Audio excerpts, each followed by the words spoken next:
BingX, a trusted global crypto exchange. Trade spot, futures, or copy top traders easily. Sign up via the link or referral code to get 30 USDT instantly, plus up to 1,500 USDT in bonuses for verification, deposit, and trading. South Africa has launched a significant investigation into the alarming circumstances that led 17 of its citizens to find themselves embroiled in the brutal conflict gripping eastern Ukraine. The Office of South African President Cyril Ramaphosa confirmed the initiation of this inquiry, following distressing calls received from these individuals, all men aged between 20 and 39.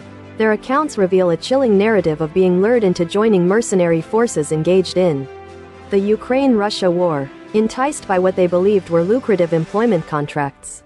Now, these citizens are desperately seeking assistance to return to their homeland, their initial promises of gainful employment replaced by the harsh realities of a war zone.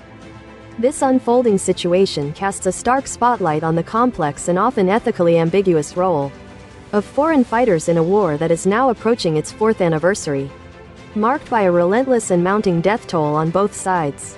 While it remains officially unclear which faction the 17 South African citizens were fighting for, their presence in the Donbas region, an area largely under Russian occupation, coupled with the explicit mention of being lured by financial incentives, strongly suggests a potential enlistment by Russia.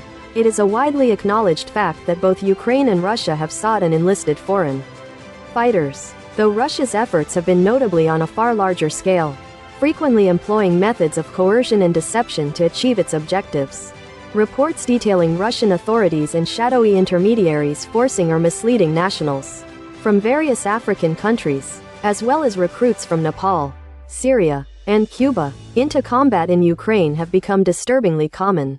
These individuals are often initially drawn in by false promises of well-paying non-military jobs advertised through social media platforms. A stark example of this grim reality emerged in September, when the Ukrainian military released a video featuring a captured Kenyan fighter who recounted being tricked into fighting for Russia.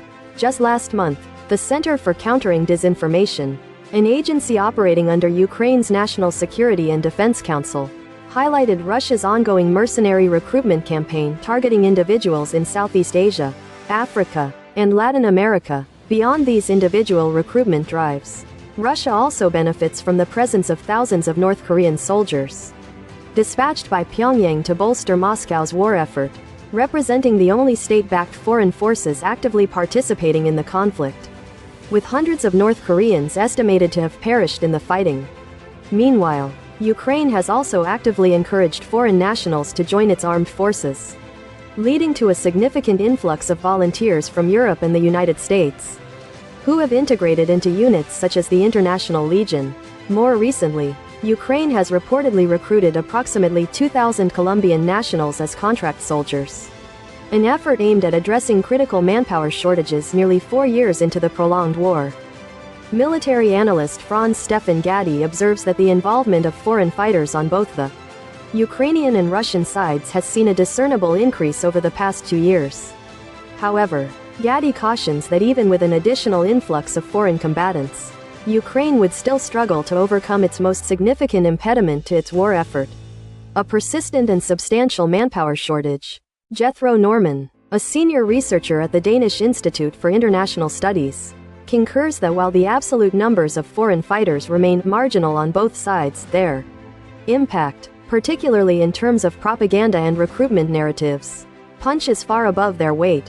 Norman elaborates that in the early stages of the war, foreign volunteers held considerable propaganda value, effectively signaling international solidarity with Ukraine.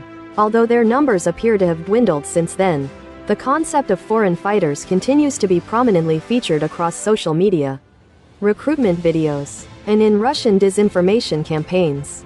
Chinese social media, in particular, is reportedly inundated with recruitment videos for the Russian army, where influencers actively promote the supposed glamour, wealth, and masculine prestige associated with joining the conflict. While Beijing officially states it does not support its citizens' involvement in the war, it permits these recruitment videos to circulate freely on China's otherwise stringently controlled internet. Ukraine, for its part, denies recruiting mercenaries but permits foreign nationals to voluntarily enlist as part of its armed forces.